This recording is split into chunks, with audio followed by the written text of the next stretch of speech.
fun part about being retired is I can lift whatever way I want. It's wider than my What's Duffin? Do I have this right? Oh, this is the best curl bar. This is a great hammer curl bar. Dude, thank you so much for sending this out. The pad is here so it can hit you in the legs. You can pop it forward. You can cheat. Get those cheater reps. I've seen The Rock using this before, but I've never seen him using it like this. Man, Duffin, you're really onto something. This could really build up the bicep brachialis. There's two muscles in that bicep. This is getting that long head of the bicep. Oh yeah, this is great. You could cheat, bounce off the pad. Oh yeah, perfect. Whew. I want to call that like This is a bar from Chris Duffin. I gave him an idea years ago. I gave him an idea. Duffin, don't go lying about it, buddy.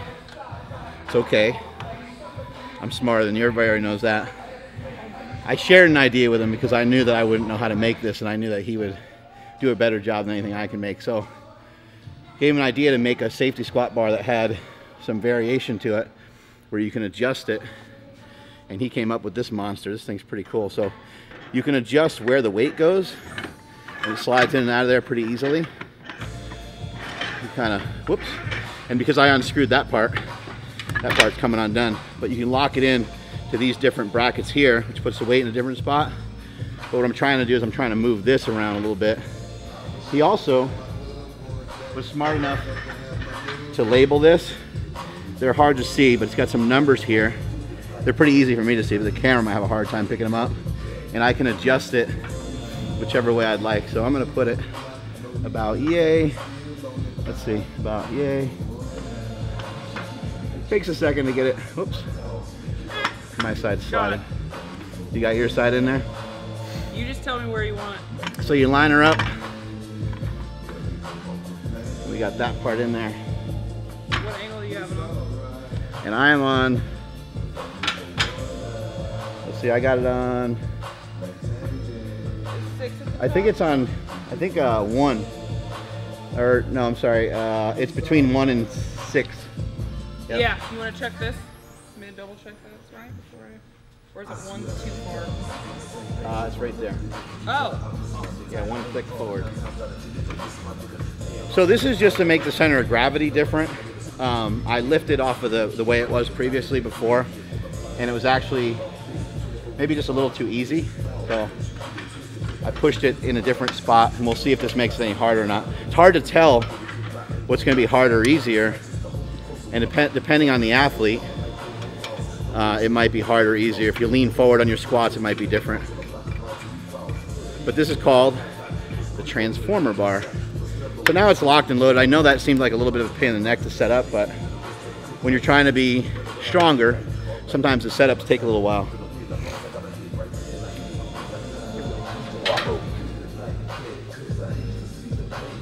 Hard to tell like how different it is until we start to get some weight on there. But one of the ideas with this bar is that you're saving your shoulders. So I don't have to get my shoulders all back in a weird position. I've been a big bencher for a long time, and lifting all those weights made my chest and shoulders tight. I don't have to worry about the tightness of my shoulders. I don't have to worry about my elbows or anything like that. And for those athletes that don't have any trouble getting their arms in a good position, this is a good break.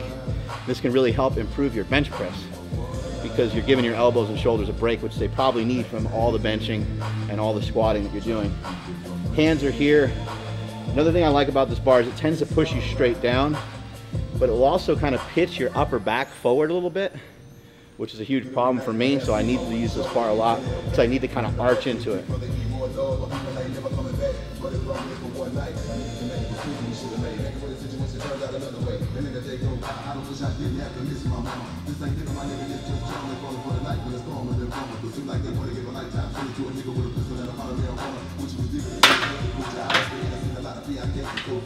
For some of you people that struggle with mobility, just don't ever bother to force yourself in a position that you can't get to naturally. So I'm just going to take my time, and you saw how high those squats were. I don't think they'll be that high the whole workout. I'll work on moving myself down as I warm up more.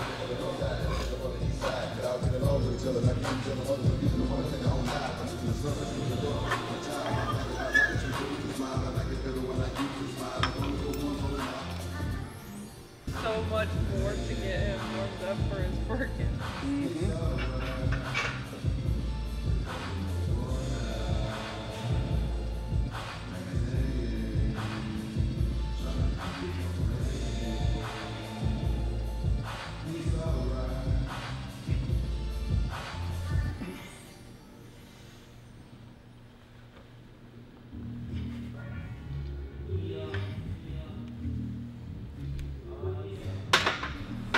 One downside to this transformer bar that Chris Duffin made, it's like a safety squat bar on steroids.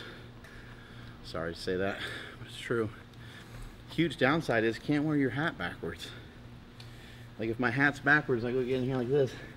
It's like I keep kind of hitting on here, keep kind of hitting into that. So maybe in the next version you can kind of cut that out so I can look cool while I'm squatting.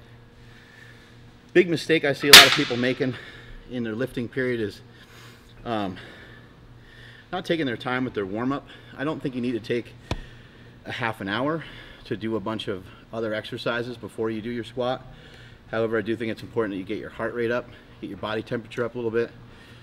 That could be anything. You could walk on a treadmill, you can go on an Aerodyne bike and move around a little bit and do a 20-second sprint and move around for 3 to 5 minutes. Should be good to go. But once you get into the actual exercise, there's two components that people I think are sometimes missing out on.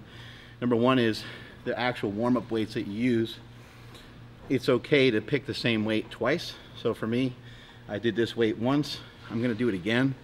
I want it to feel better. I want it to like look better. I'm trying to lift better, not always trying to lift more weight. The other area where people fail is as they get closer to their max. Here in the United States, we're always going 45s, 25s, 45s, 25s, 45s, 25s. In other countries, a lot of times because they're using kilos, well, and just because of the style of training, especially the Russians, they like to lift perfectly all the time. They just use a lot smaller jumps as they get closer to their max. So if your best bench is 225, your previous bench should not be 185 pounds. Your previous bench to doing 225, you probably have maybe even 2 other sets mixed in there. So in the beginning, when you're warming up, take your time, maybe do an extra set or 2 with the first 2 weights that you select. And as you get closer to your 1 rep max, make sure that you're kind of nickel and diming towards your 1 rep max. Now you may lose out a little bit because you may have done some extra sets as you got closer to that max. So you may have, your overall strength for the day might be down a little bit, but it's training. You always want to make the fight harder than the battle itself, and you'll end up winning the actual battle when you get there.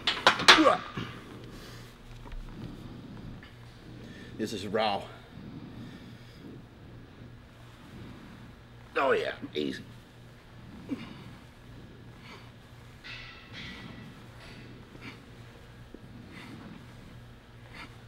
If I was to ask you to sit here for 5 minutes with the weight, and I'd give you 10 grand if you can do it that way, you wouldn't be like this, and you wouldn't be with your knees real forward. You would drive your hips directly under the bar and directly under your shoulders, and you actually kind of fold in here a little bit. It probably seems a little opposite of everything you've ever been taught, but it works. Squatted 1,080 that way, worked great. Boom, hips forward, drive it back, and then even once we're set, once we're in position here, we're gonna do the same thing. Hips are gonna come forward, and from here, whatever you wanna do from here is kind of up to you. Each lifter is a little different. Some people like to kind of drop into the knees first. I think Ray Williams does that. Hips are underneath your shoulders. Hips are directly underneath the weight. We're gonna drive the hips back and drive the knees forward a little bit, kind of simultaneously. So from here, we're gonna arch a little bit and go here. Knees out. Stomach tight. Hips are under us. Hips are back. Hips are under us. Hips are back.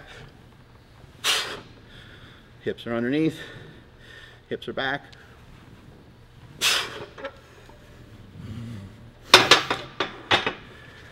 This way we don't have to rely on just our quad squatting. We get to use our quads, our hips, and our lower back.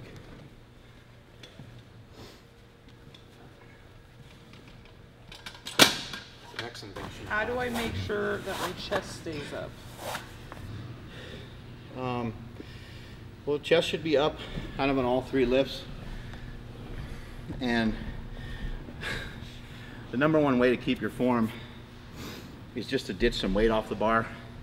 Have the courage and strength to lift a little less weight and do things with better form. Remember, you want to lift better. You don't always want to just lift more. The more that you try to lift more, the less likely you are to actually improve. And that's all we're ever trying to do, is we're trying to improve, trying to get better. So it's gonna be really hard to improve or get better and make an adjustment on the fly. When you have like 300 or 400 pounds on your back, it's most likely not gonna happen. So first advice would be to use a little less weight.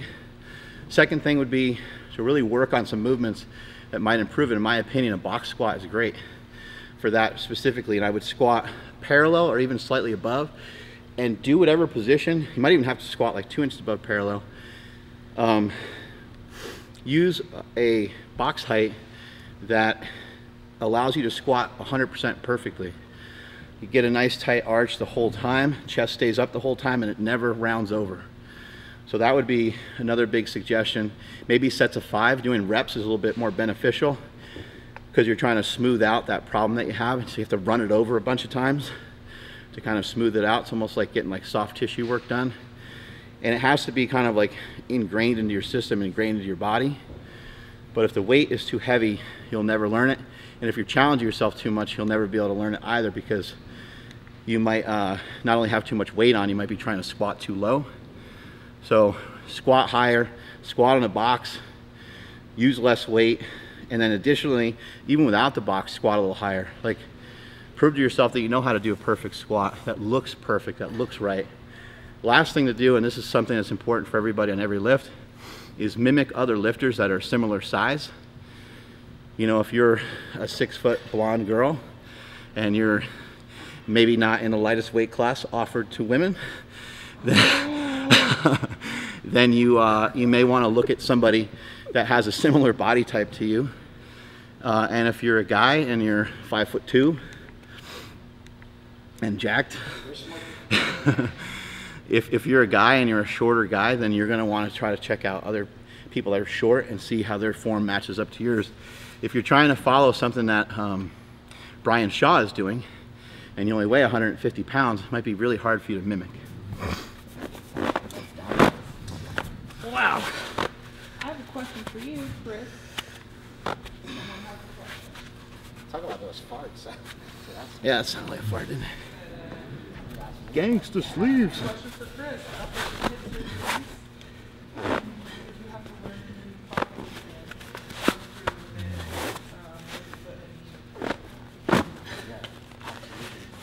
I actually still have issues with that. Oh.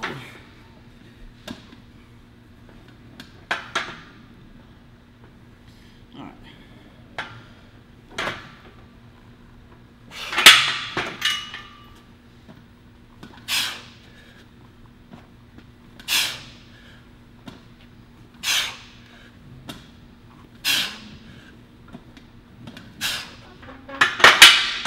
Am I in there? Yep. Get in.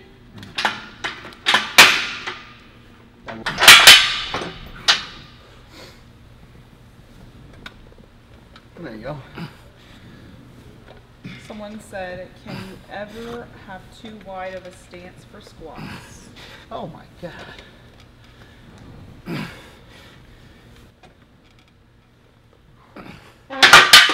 Forward, yep.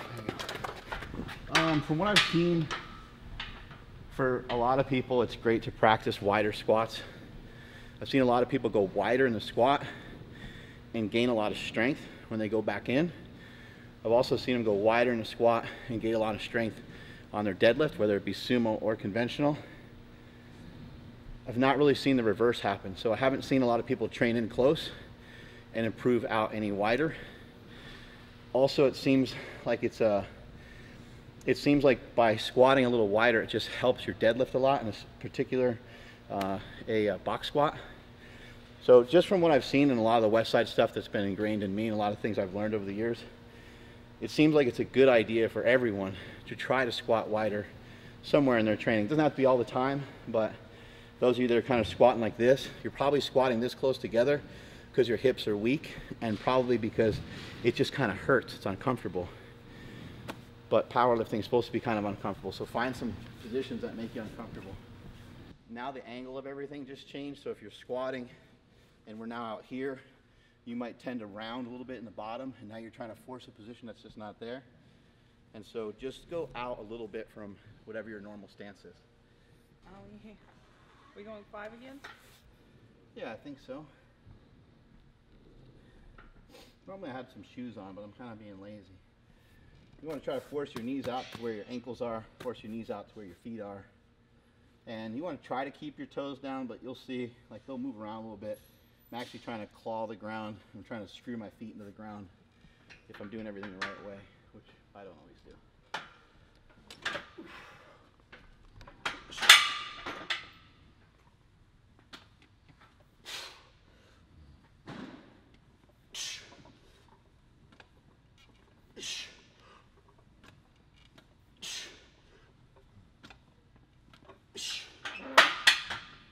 In, down, good.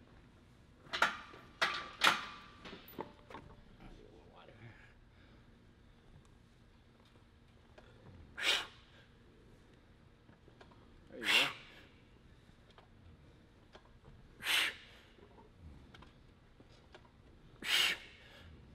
There you go, Boar.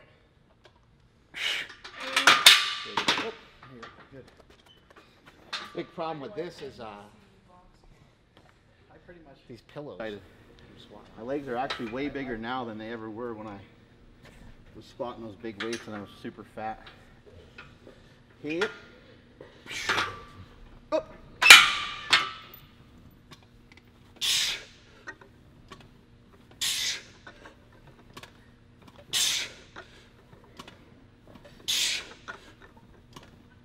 Just upping the reps a little bit, but usually 8 sets of 3, which is 24 reps, 5 by 5, 25 reps. So still on par with a rep range, basically, overall rep range. But when you do speed work, you don't want to do so many reps that your force starts to dissipate. So you take a basketball and you drop it, it would bounce the highest on the first one. Your muscles kind of react the same way. Get the most amount of force in like the first couple reps, and then it will kind of dribble itself out till it goes all the way to the ground. So we don't want our force to drop way down. We still want to be able to move every rep as fast as we can.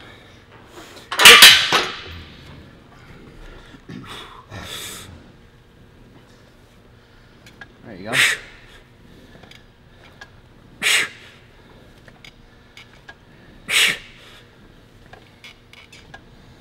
Nice, last one.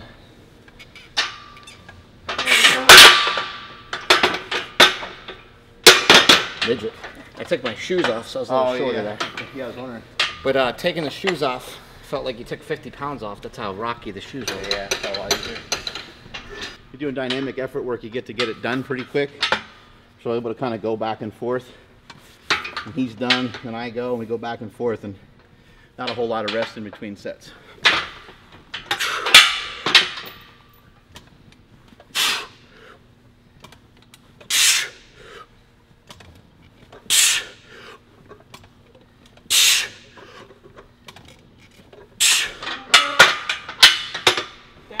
Good. It's almost always a squat followed by some other type of squat. I've always called it a secondary barbell movement. Same thing with deadlifters. They'll do a deadlift and then a stiff leg deadlift and then a bent over row. The squatter might do a squat workout followed by a pause squat followed by a front squat. So a lot of variations of squats. In addition, single leg stuff can be really important. Walking lunges with some weight. And then nowadays, we have things like a belt squat, which is really good. We have the Matt Wenning belt squat in here, which we like a lot. Old school stuff still works, and Ed Cohn utilized leg curls and leg extensions. A lot of the great Russian lifters, they use leg extensions, leg curls, leg press. So I don't know if there's like a best one, but Normally the best thing about assistance exercises are that they're not barbell movements, and the best thing about barbell movements is that they're barbell movements. So it gets to be complicated because you're like, I know I need to do a lot of barbell movements, but if I do too many of them, you know, maybe I'm gonna have too much wear and tear in my body. So it's, I try to balance those things out. The truth of it is the heavier that you go, the quicker and the lighter and the easier your assistance work has to be. Also, if you're not a super strong lifter, if you're newer, then you have to pound the crap out of yourself with assistance stuff, because you might only be able to bench press 185 pounds. So how do you get the work necessary to get stronger than somebody that's benching 275? The only way you'll be able to do that is you'll have to catch up. You have to catch the volume somewhere, and the only place that you can catch up at all is probably with the assistance stuff, because 185 for a single and all the warm-ups and all the other stuff that you did, even if you did board presses and stuff afterwards, it's not even close to somebody that benches like 275. So if you're newer, you got to do a lot of assistance work, and you should be trying to force yourself to get stronger on the assistance work as well. If you're really strong, if you're a 500-pound bencher or 600-pound bencher, first of all, you're probably not watching this, but if you were to watch this, then with the assistance stuff, it should be cranking through. It's more for, you're trying to build hypertrophy, trying to get blood into the muscles. It's almost restorative, it's reparative, it's there to make you feel better. It's there not to impede and cut into your next workout, it's there to enhance your next workout. Reparative a word? It's a great word. Reparative.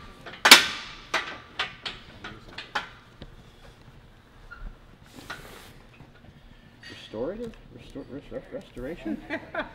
Restoration hardware? I don't know, I'm using it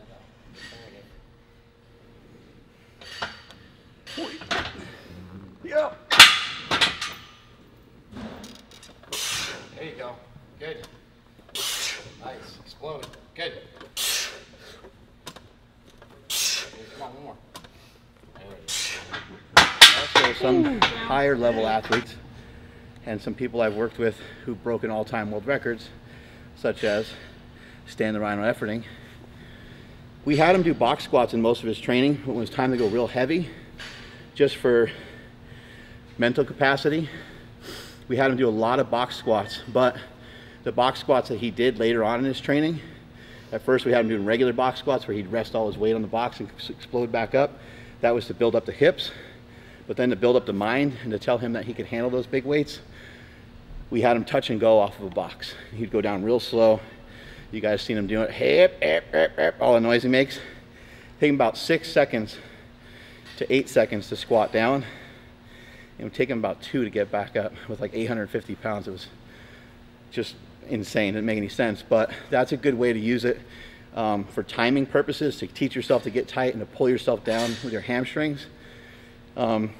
Typically a box squat is done with a wider stance than whatever you'd normally have. Go 1 to 2 inches wider than what you're used to. We want to try to intentionally fuck ourselves over. So you want to try to point your feet as straight ahead as you can handle. So now we're out and we're like this. Like you're trying to screw yourself on purpose. Like, where the hell do I go from here? And you have to force your knees out. Pointing your toes straight ahead and going wide builds an internal suit. It locks up the hips. Now I'm stuck. Now how do I get down lower? The only way I can get down lower is to pull myself down towards the box with my hamstrings and to sit into my hamstrings. That's been super effective for me over the years to build up a big squat. And then additionally, nowadays, the way I use a touch and go on a box is I use it more for hypertrophy work. Sets of 20, even sets of 10, 12 reps, going super slow on the way down. Sometimes I'll do it the heels elevated so I can go down to like a 12-inch box. Really kind of depends on the training. But typically a regular box squat is done where you relax a lot of your weight onto the box itself, but you stay tight enough to where you can reverse at any time. So that's kind of a key to think of. If you're relaxing and rocking real excessively down there and you don't think that you can kind of get up at almost any time, or you're not set up to explode into the weight, or you are no longer connected to the floor and the weight, then you're making a mistake. Because a box squat, you're supposed to be implanted into the ground, attached to the weights very firmly, and you're supposed to be able to explode off the box at almost any time. Just got back traveling around the world, traveled to the UK, traveled to Body Power, got to see a lot of you fans out there, got a lot of incredible stories, and really excited to meet a lot of you guys. And the feedback that I get, you got to keep in mind that inspiration and motivation is a two-way street. My brother over here has made some really great films, Bigger, Stronger, Faster, Leap of Faith, and other things, Prescription Thugs, and a movie that he and I are working on. And I have people that come up to me crying because of stuff they saw in one of his films. It really impacted them deeply. I got people that are coming up to me from messages that I've shared on Instagram, or things that he shared about the carnivore diet and different things like that. But what we'll both tell you is that it's a two-way street here. The feedback that we get inspires and motivates us and keeps us going, keeps us fired up, keeps us excited. So keep those messages coming. We can never hear them too much. It is something that empowers me, something that helps me in my day-to-day, and something that helps drive me to wake up at 3:30 in the morning, to meet his ass here at 4 o'clock, and to get in good, strong, powerful workouts. And by putting out our goals and putting out information into the world, it then puts us on the hook to actually get some of these things done. To say you're going to do a bodybuilding show, or to say you're going to do carnivore diet for a month, or to say that you're going to come back from a double hip replacement. These things take a lot of guts, they take a lot of courage, but a lot of you guys have a lot of guts and a lot of courage because you're sharing your stories with us, and it means the world to us. It really does. It really does make a difference.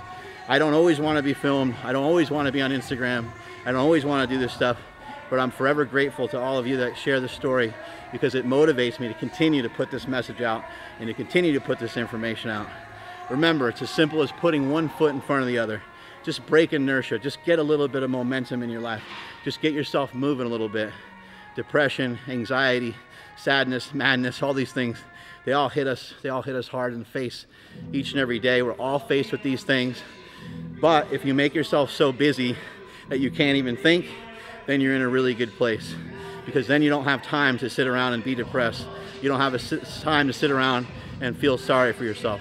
Try to figure out a way to keep moving. Try to figure out a way to keep putting one foot in front of the other. Gradum ferociter, step by step, ferociously, consistently, and constantly. Strength is never weakness, weakness never strength. Catch you guys later.